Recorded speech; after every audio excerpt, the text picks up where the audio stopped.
ازيكم يا شباب؟ عاملين ايه؟ ثانوية عامة 2026. هنتكلم النهاردة عن الفيزياء أو فيزياء تاني. هنتكلم عن نظرة الفيزياء والكتب بتاعة الفيزياء، علشان في كتب المراجعة بتاعة الفيزياء في كذا حد علق علشان كتاب التفوق، وإن هو كتاب التفوق الجديد يعني الأسئلة فيه معادش معتمدة على الرياضة والأسئلة كويسة وكده. أول حاجة عشان الكتب وكده، فتعالى ناخد الكتب الأول. الكتاب هحط لك دلوقتي كتاب نيوتن وكتاب التفوق، الاتنين هحطهم هنا، المحتوى بتاع كل واحد فيهم على أول درسين. تمام. أنا أقول لك رأيي وأنت قدامك المحتوى بتاع الاتنين، أنت اللي عايز، أنت اللي عارف أنت عايز إيه، يعني أنت عارف نوعية الأسئلة اللي أنت بتغلط فيها، وأنا دلوقتي برضه هقول لك نوعية الأسئلة اللي بتيجي في الامتحان.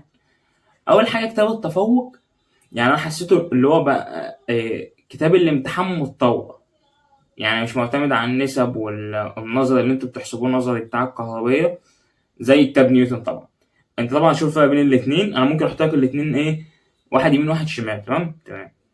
فهو كتاب نيوتن الاسئله كلها ما فيهاش يعتبر اسئله اللي هي حل بايدك، اللي هو حل ارقام وكده، فيها اسئله اللي انتوا بتقولوا عليها نظري بس هي مش نظري، عشان الكلام ده هنتكلم عليه دلوقتي. الاسئله النظري اصلا بتبقى معتمده على فهمك للقوانين، فكده طبعا مش نظري. هو بدل ما كان يقول لك مثلا الأرض كذا وكذا وكذا وكذا، هو بيحط لك الإجابة في السؤال، يعني هو بيحط لك الإجابة كمعطى وهو كنا عايز المعطى في الإجابة، عشان كده تتقلب إلى لنظري. تمام. فهو كتاب نيوتن أو التفوق، أنا سايب لك الاتنين. أنا قلت لك أهو التفوق نسخة متطورة من كتاب الامتحان، يعني أنا حسيت إن هو جاب شوية نظري وجاب شوية أسئلة.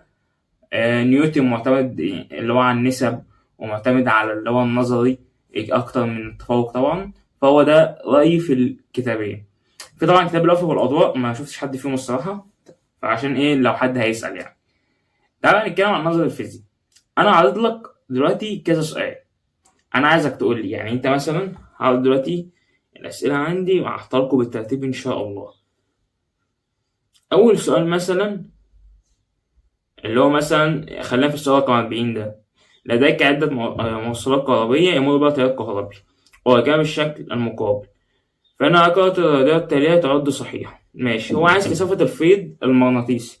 هو بدل ما كان بيقول لك أنا عايز كثافة الفيض المغناطيسي عن نقطة زد أو نقطة واي أو نقطة إكس كسؤال ويحط لك أرقام، هو لبسك وقال هيخليك تجيب التلاتة، هيخليك تجيب إكس وواي وزد وبعدين تقارن لي ما بينهم. فده أصلا مش سؤال ده مش سؤال نظري، يعني هو هيخليك تجيب إكس وواي وزد وبعدين تقارن ما بينهم، يعني بدل ما كنت تجيب له اكس واحده او واي واحده او زد واحده، لا انت هتجيب الاربعه، فهو كده بيخليك تستهلك وقت اكتر. فده مش سؤال نظري.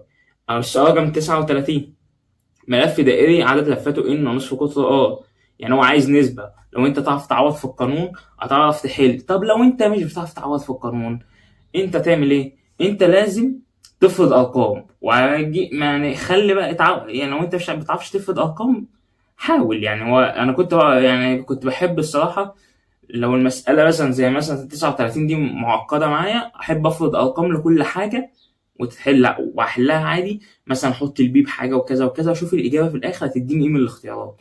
كده كده هو مش عايز مني طريقه الحل في الاختياري، امال في المقالي بيكون عايز طريقه الحل، ففي المقالي مش هتنفع.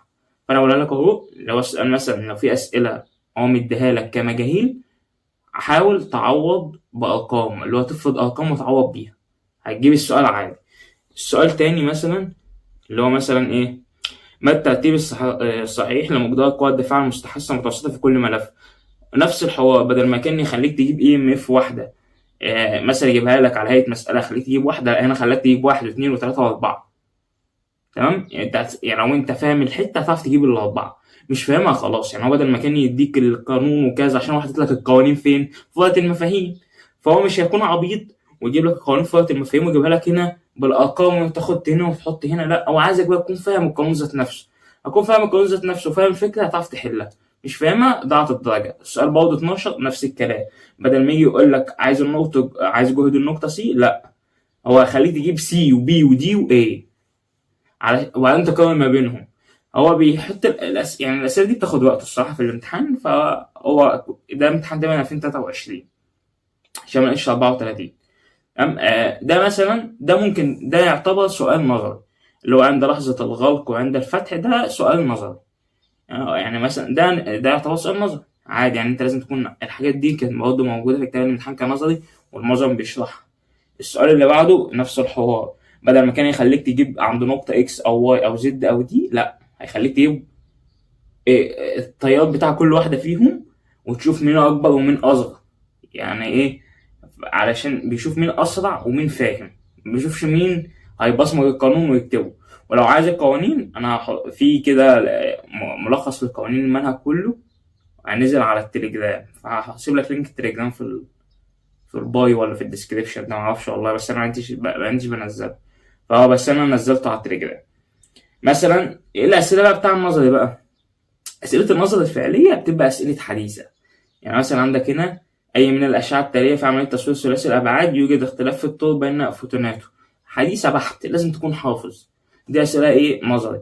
إيه مثلا ده؟ لأ ده مثلا دي كهربية، لحظة تحريك المغناطيس، نفس الحوار. لو أنت فاهم الفكرة هتعرف من إضاءته بتزداد من إضاءته بتقل، بدل ما هو كان يجي يقول لك عند تحريك كذا، ولو كان يديك الفي ويديك التيار ويديك كذا وكذا وكذا، لأ هو جايبها لك على هيئة نظري، اللي هو هيئة سؤال نظري، بس انت لازم تكون فاهم القانون.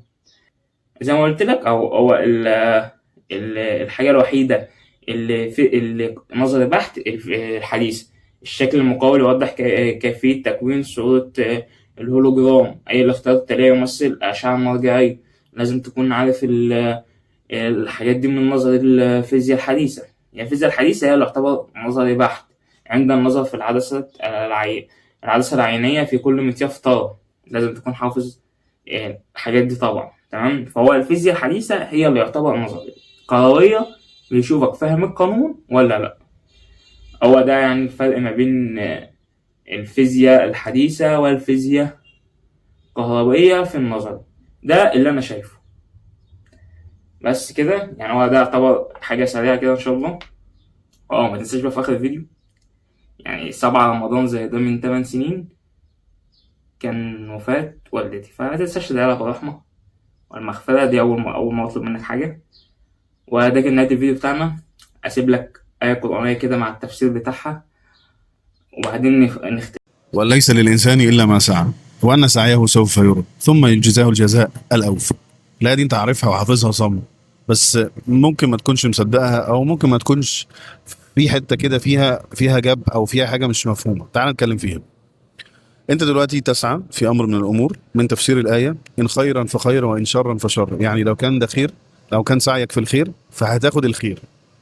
الخير ده هيجي إمتى؟ مالكش دعوة. هيجي إزاي؟ مالكش دعوة.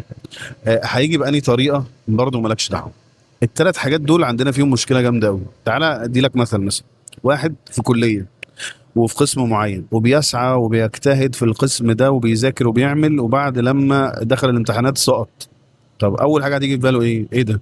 وليس للانسان الا ما سعى. ازاي بقى؟ ايوه صح، وليس للانسان الا ما سعى. بس افهم، ممكن سقوطك في القسم ده يخليك تحول لقسم تاني، فتبقى رقم واحد في القسم التاني ده وتبقى من الاوائل، وبعد كده تبقى معيد او دكتور في الكليه وتبقى حاجه جامده قوي. فلولا سعيك الاولاني ما كنتش هتوفق للناحيه التانيه او للخير اللي انت مش عارفه. ممكن تكون بتسعى ان انت تتجوز واحده معينه وبتظبط الدنيا كلها علشانها هي، وبعد كده الدنيا دي كلها تبوظ. الله، وليس الانسان الا ما سعى، ده انا عايز اتجوز واعمل حاجه حلال. فلما تسيبها ربنا سبحانه وتعالى يعوضك بواحده احسن منها مليون مره بسبب سعيك في الخير. الخير هيجي لك ازاي؟ مالكش دعوه. امتى مالكش دعوه؟ فين مالكش دعوه؟ السيده هاجر لما كانت تسعى ما بين الصفا والمروه عشان تدور على الميه ما طلعت لهاش ولا من الصفا ولا من المروه، طلعت لها من جنب سيدنا اسماعيل.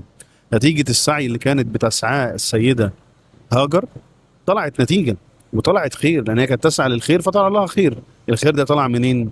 برضه هي ما كانتش متوقعه ان هو يطلع من هنا، بس هي كانت عارفه ان سعيها ده مش هيروح. كانت عارفه ان الله سبحانه وتعالى لا يضيع عباده ابدا ابدا. ربنا سبحانه وتعالى مش هيسيبك طول ما انت ماشي في الخير.